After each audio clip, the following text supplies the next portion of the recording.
Today, we speak with Andrew Adams, founder and CEO of Headway, a platform building a new mental health care system by making it simple for therapists to accept insurance and for patients to find affordable care. Andrew comes to the problem first as a patient and then as a builder, grounding the company's mission in lived experience and a focus on practical fixes to cost and access.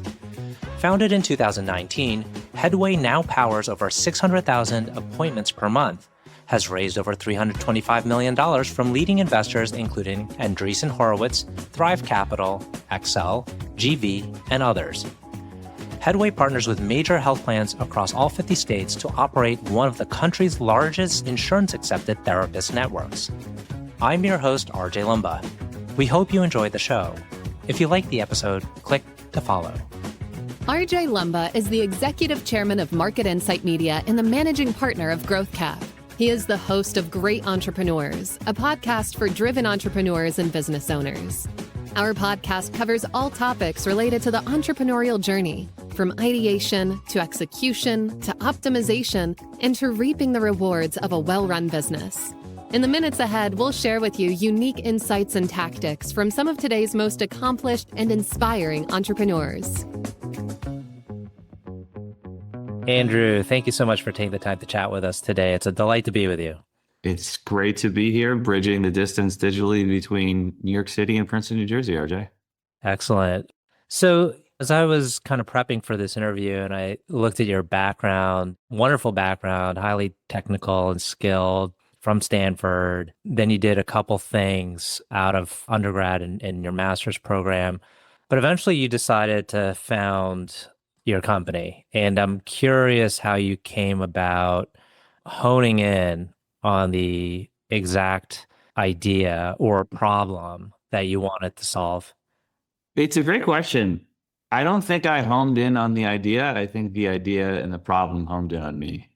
And I feel really fortunate for that. I feel fortunate the problem that I encountered that afflicted me wasn't like an obscure, tiny problem, but was a problem that was a generational problem, a problem worthy of the company and the efforts of the people who are working here at Headway. And the problem that we're encountering is building a new mental health care system that everybody can access, because right now, most of the people with a treatable mental health condition like a depression or anxiety or PTSD don't access it. And this was not a problem I went and looked for. This was a problem that came and found me. And you sort of mentioned a little bit of my education to early work history arc. And indeed, actually, it was in school where the mental health and mental health issues found me. You mentioned some technical background, some other pieces of background, the Stanford education. The thing that most prepared me for doing what I'm doing is, I think, being a patient first and foremost. I'm somebody whose life was changed when I saw a therapist. I saw someone that really helped with depression I was going through at the time. And, there was a time I didn't think I'd make it to 30. I really, feel like my life was saved because of mental health care, because of a therapist. And man, I feel so much gratefulness for that. Mm-hmm. And then when I moved to New York City as part of settling down, I wanted to find another therapist again. And I failed. I couldn't find anybody whom I felt like I could afford, which at the time meant accepted my insurance. If I could have used my insurance, right, co-pays are $30, $40, $50 rather than an out-of-pocket fee, which is inaccessible to many folks. And it turns out this problem wasn't even a unique problem, and even the problem in the space, certainly at the time, that 1 in 4 Americans have a treatable mental health condition. Most don't get care. The number one reason is price. And meanwhile, most behavioral health clinicians, therapists, psychiatrists, they don't accept insurance. They weren't participating in the broader healthcare ecosystem, therefore. And so we have built out a network of behavioral health clinicians, therapists, psychiatrists that do accept insurance because we make it really easy for them. Mm-hmm. They see patients, they get paid, and we strive to be the easiest and most profitable way for a behavioral health clinician to accept insurance. And we do so being both easy and profitable by using technology so that they see patients, they get paid. We handle with technology all the things that could make accepting insurance administratively burdensome.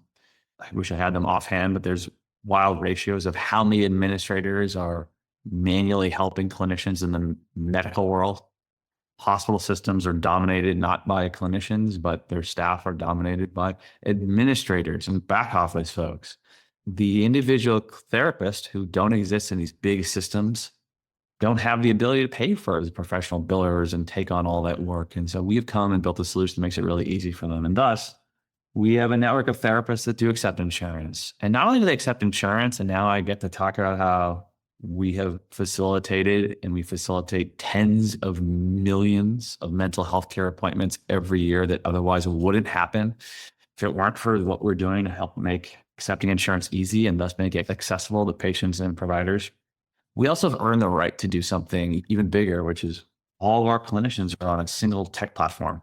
So we can think about a better, smarter mental health care world, not just one that is opening up the accessibility that we have today. And so, man, I feel so lucky. And like I mentioned, this problem found me because if I went and looked and said, oh, what spaces do I want to work in? Legitimately, the last one would have been healthcare.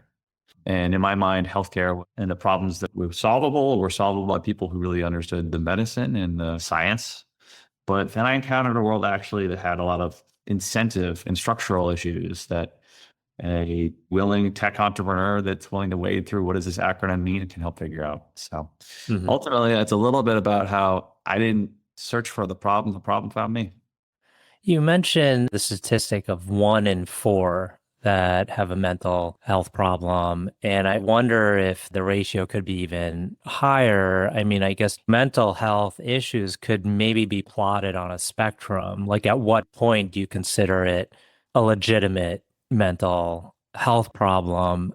And I guess my question really is, at what point should someone consider seeking out therapy?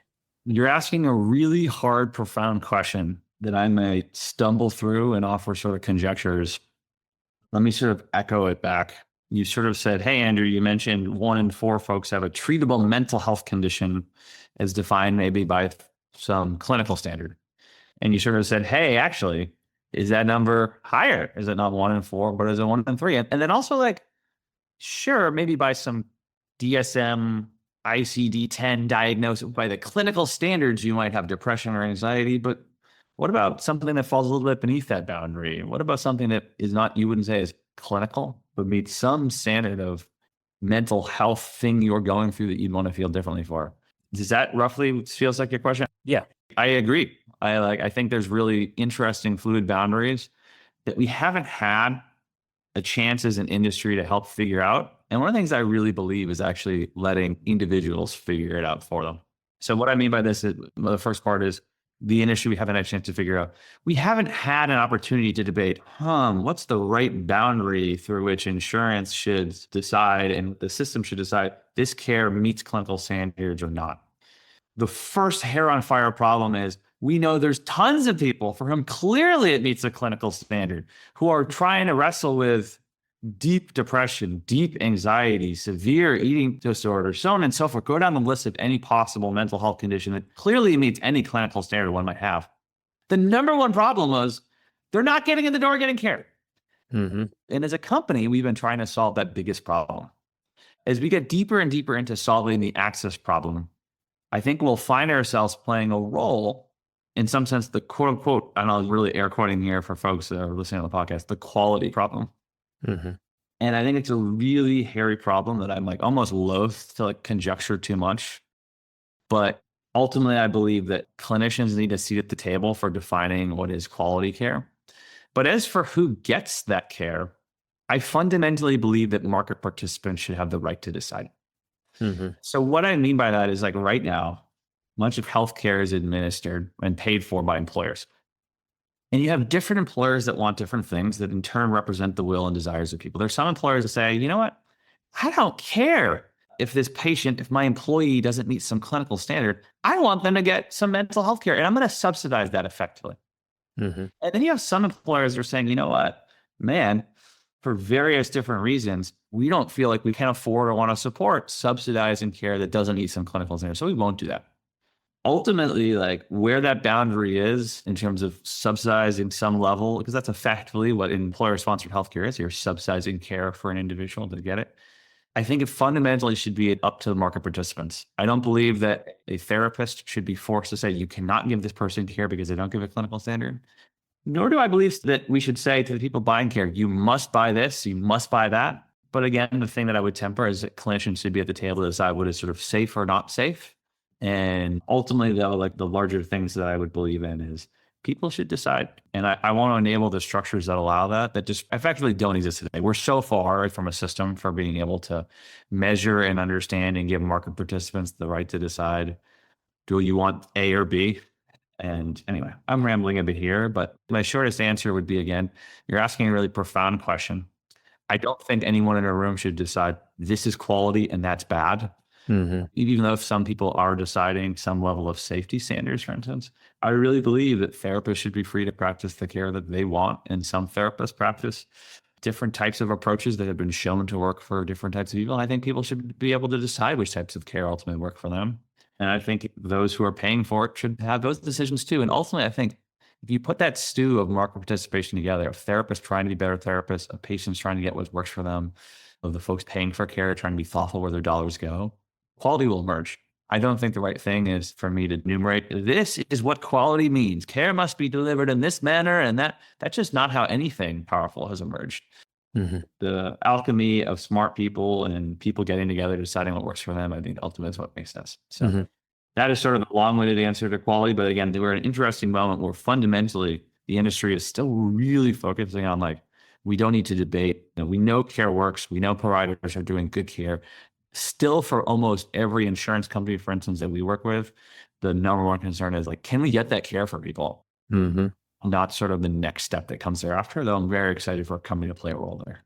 Yeah, I'm curious if there's maybe the beginnings of a person having mental health issues. Maybe they're very mild, but they could eventually escalate and become something a little bit more damaging, where then it's like clear that this is depression, this is high anxiety. But if that person had been seeking treatment, accessing treatment earlier, they could have maybe curbed the escalation.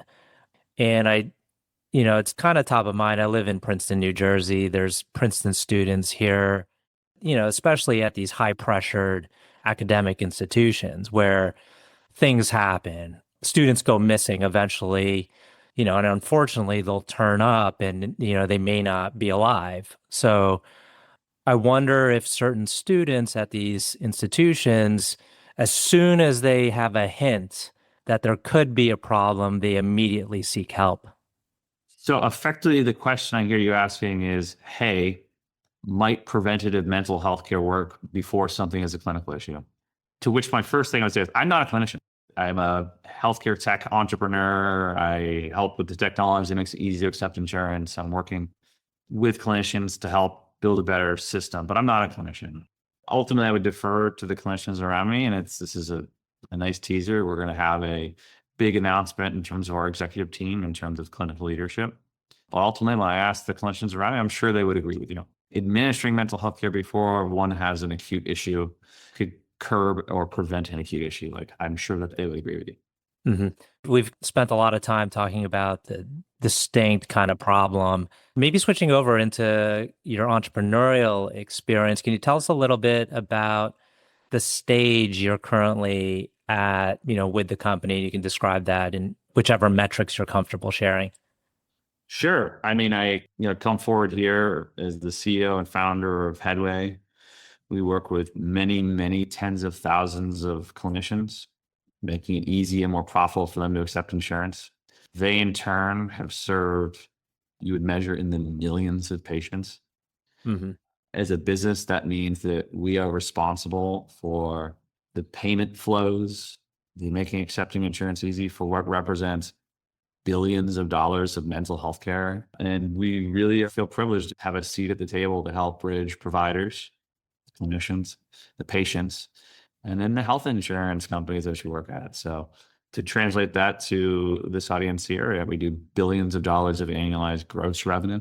And we have effectively a take rate business on top of that gross. And we're representing the patient side in terms of a user or customer account to translate to this business audience. And we're talking about over a millions. The behavioral health clinician, tens of thousands. We're the largest network of behavioral health clinicians. We work with the vast majority of insurance companies in the United States. So we're talking about hundreds there. And then in terms of headcount of the business, in terms of full-time headcount, we're around 800 or so employees. By fundraising milestones, we've raised over $300 million. Our last fundraising round, when we were a fraction of our current revenue scale, was we were valued at a year and a half ago at this point or so, $2.3 billion. And I think based on the progress we've made for all of our users, we're a more valuable business than that now, but such as private market valuations. And hopefully that's helpful. Mm-hmm. What's been the biggest challenge so far in scaling the business? I mean, you've done an amazing job in building the business, but what has been, I guess, the toughest part to really building this company? The short answer is everything. And let me just try to convey the enormity of everything. You sort of asked, what's the biggest challenge?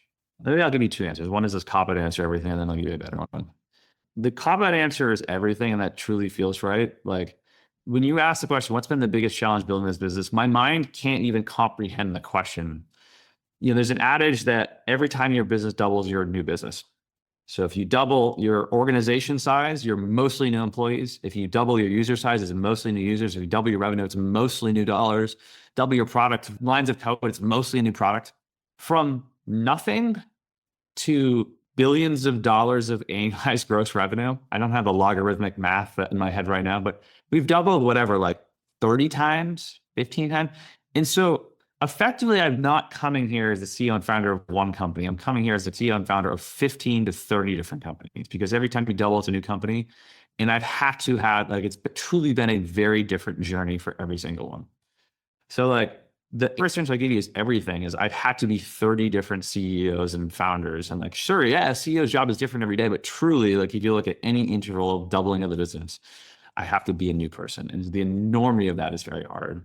So my less of a cop-out answer I would give you is the most important journey that I have been on. Again, I'm somebody who had never managed anybody, let alone manage an organization of nearly 1,000 employees. And I had a year of prior work experience.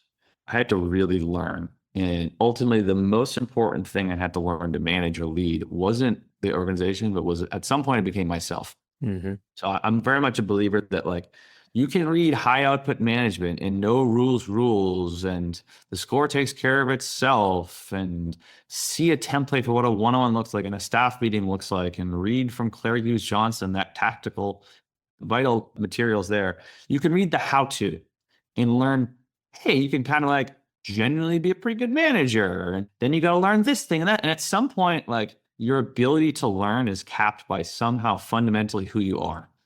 You've got strengths, then you learn the tactical things, and then you need to get better and better and better, because your organization, if it's like Headway, is one of the fastest growing organizations at our scale in the United States, has been one of the fastest growing to date. It grows so fast, it pushes you, and it'll push you to a place where you will fail. And you'll fail beyond a boundary where you can just learn something or tactically understand how to do something. It will challenge some fundamental aspect of who you are. Mm-hmm. And then you will have to learn to manage yourself. You'll have to learn to manage, wait, I'm not learning this, not because I don't understand it, because there's some part of me that's holding myself back. And you have to learn what you need and what your person needs. And man, it's a very challenging thing to do. That's a wonderful answer, particularly because I've conducted this interview with many entrepreneurs, and a lot of them say, I'm the entrepreneur from an up to 200 person company, but I'm not the next guy. And I'll ask them, well, why not? Why not transform yourself or learn the next role? And some of them will say, it's just not for me. And that's the point. Truly, it was not for that person. And this role was not for me, who I was a year or 2 or 3 ago. You need to have a fundamental reconstitution of yourself, because there's some things, this annoys me or this bothers me. Some things that really bother you, things that really annoy you, are truly resulting, I believe, from some internal sense of self, some internal pain you once felt, again. And you have to understand why you do that. And you have to understand how to let go. To your point, entrepreneurs tap out when they're like, this isn't for me. And it's not because they tactically can't. I think it's because fundamental aspects of who they are misaligned. And so when I said the most important journey is learning to manage yourself, you need to fundamentally change parts of yourself. So I'll be a little abstract. One of the things that has been really helpful, and is very helpful even in a smaller organization you are, is I am intense. I will drive and push. And one of the things that like keeps me going is an insecurity. I'm not enough. I'm not smart enough. I'm not doing enough. And that really works, especially when you're maybe just motivating yourself or just, but the other side of that intensity, never enough, is like, you can kind of be, and at least for me, I should speak, the other side of that intensity of like always pushing, always pushing, always pushing is like not being as emotionally accessible. And so you can be emotionally inaccessible when the only person you're managing is you and you got a co-founder and it's like, sure, whatever, we'll figure it out. But at some point, like we have a management principle here at Headway that your wake is bigger than your boat. And so like, cool, when there's a couple people in this organization, I may be able to push and kind of be frustrating or irritable. And the blast radius, the wake of that is only to a couple people. But when I have an organization of like 1,000 people, it really matters. If I show up grumpy or frustrated in a meeting, that ripples across the entire organization. So all of a sudden, like how I emotionally show up, my emotional temperament, all of a sudden matters because it affects not one person, me, and then maybe, oh, my co-founder here, my co-founder, 3 or 4 people. It affects like 1,000 people. And so your emotional temperament begins to really matter. Your disposition, how you show up, these soft things matter that are all the more important. And to adjust them, to figure out how they can be different, really involves like self-work. And so whether it's like you need to transform because you need to control how what your emotional affect is, or because that ripples through an organization, or you find yourself frustrated by something, a type of work you don't want to do, a type of work you feel like, I just don't want to do this, you need to find a way to reconstitute yourself, to tolerate, to enjoy, to find out why it really bothers you and find a different way to do it. And your drive really to make Headway into a big, successful company, where does that come from? Like, you're having impact as is. I think it comes from 2 different places. I think it comes from both love and from fear. The fear is that when I close my eyes, when I think about the thing that has brought me throughout my life, the biggest sense of shame, the thing that I want to cover up, the thing that I feel most, it's that I'm not enough. And so one of the reasons I push and push and push, part of that is driven by some fear that I'm not enough. So I want to push and push and push. And part of that has been pretty productive, right? You drive high standards. Ultimately, like fear alone will burn you out. And you need to also draw from love. And so love is something that's beautiful and high standards. But there's also the love that comes from outward. And like the fear is something that's very inward, that I am not enough. The love has always come from the moments of looking a therapist in the eye and hearing their pathos, hearing the like, I'm trying to do this, but I am one person. I am one person drowning in a system that wasn't built for me, that wasn't built for an individual clinician. And then knowing that I could help them, seeing this person that looks like or feels like or talks like the therapist that saved my life, or speaking with an employee who I've been with for years, who I see in a glimmer of their eye the intensity that feels like kin with my own, or seeing somebody I know transform themselves over a period of time. The love I feel for my fellow employees that I work with every day, the love that I feel for the therapists I work with, the love that I feel for the insurance companies who find themselves in this impossible decision to decide who gets how much healthcare, and knowing the burdens that they feel. That love is a powerful piece of motivation. So ultimately, like fear and love, I think, are the 2 fundamental atomic units of where I draw inspiration. And ultimately, like I'm trying to shift more and more to love rather than fear. Fear is like a dirty fuel that has these emissions. Love is a much more clean resource and has a renewability to it.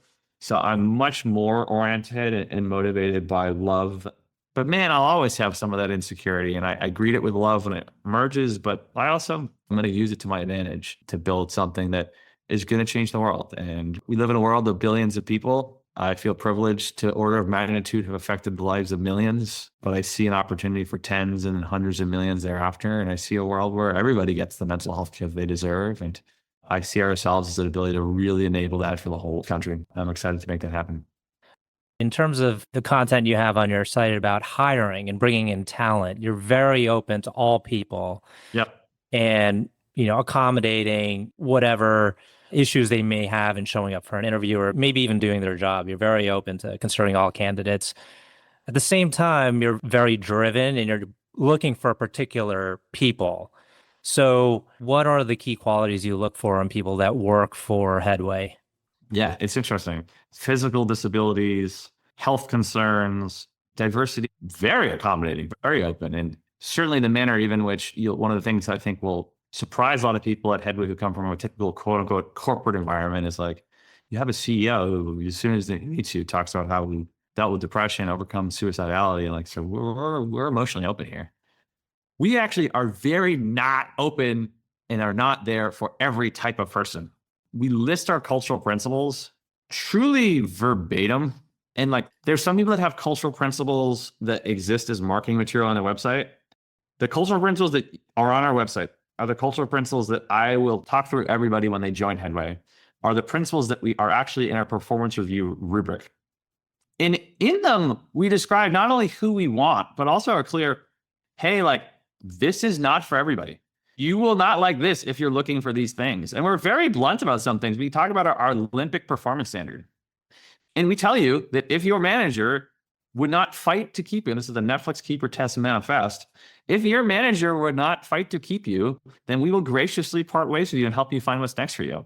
That's intense. That's not for everybody. I actually, find it has certainly actually some actually nice emotional and liberating things, which is, your manager is here and believes in you. There are a lot of people who work for managers that don't believe in them, but are too lazy and or averting of the hard situation and or don't work in a performance environment to actually do the kind thing, which is set that person free to find someone who does believe in them. So like, we're a pretty intense culture. We have our principles listed pretty verbatim. And my goal actually is, and one of the things that, my team will smile when we hear this, one of the things we did is when we are refining our cultural principles that are very similar to the ones that we started with, that we tweaked a little bit, I deliberately went to some people who I said, this person is not going to be successful in our environment. This person has actually maybe even been in our environment and has not been successful here. I want them to hear this and say, this isn't for me. Not in like an offensive alienation, but it's really in a self-selection.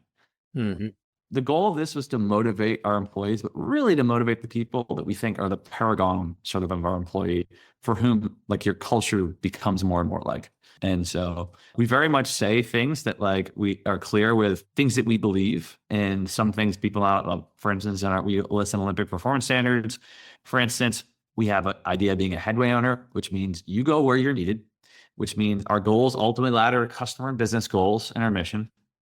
There are some companies and some people want to join a company that have goals that are ultimately like employee sentiment. And now like, no, we find that actually striving for others is a powerful way to find fulfillment. And that's what we believe in. And if you want to be at a company that has, one of its most important metric is some sentiment score, it's not the right place. So I really, rather than even go over truly, like I wrote every single word on our careers page, cultural principles, every single word. There's not a sentence, there's not a punctuation mark that I'm not like this. And so I would really encourage it. And moreover, don't even hear about it from me, because a CEO can say this is what our culture is, but our culture is ultimately what is done. It's the emergent group properties, the things that happen when you're not looking, the default behaviors, and therefore it's done by the group. And so we have people who are Headway employees talking about like what this means for me, what this cultural principle means for me. But yeah. Excellent. Last question. Can you tell us about a person who has had a profound influence on you?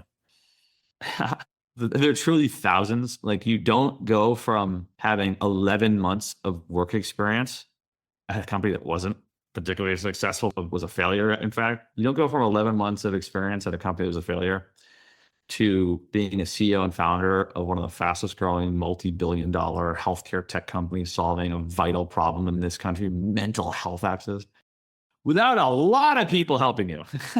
Mm-hmm. And I had people help me with lessons. I had people give their time. I had a lot of people help me with this, giving me leeway as I screwed up and screwed up and screwed up on that path to being the next incarnation of the founder CEO I needed to be. But man, if I had to isolate one, I will pick the therapist, Dr. Lori Plan, who I think saved my life. And thank you for not only like allowing me to be here and be alive, but introducing me to a problem and a problem space that, man, has been my life's work. I go by Andrew. My last name is Adams, but Andrew Adams, CEO and founder of Headway, feels like my true name, my true identity, and I thank her for it. Andrew, I want to thank you again for taking the time for this conversation. It's truly been a great one. Thank you. I appreciate it a lot. Thanks especially for letting me ramble a little bit as we explored some of those early topics. Yeah.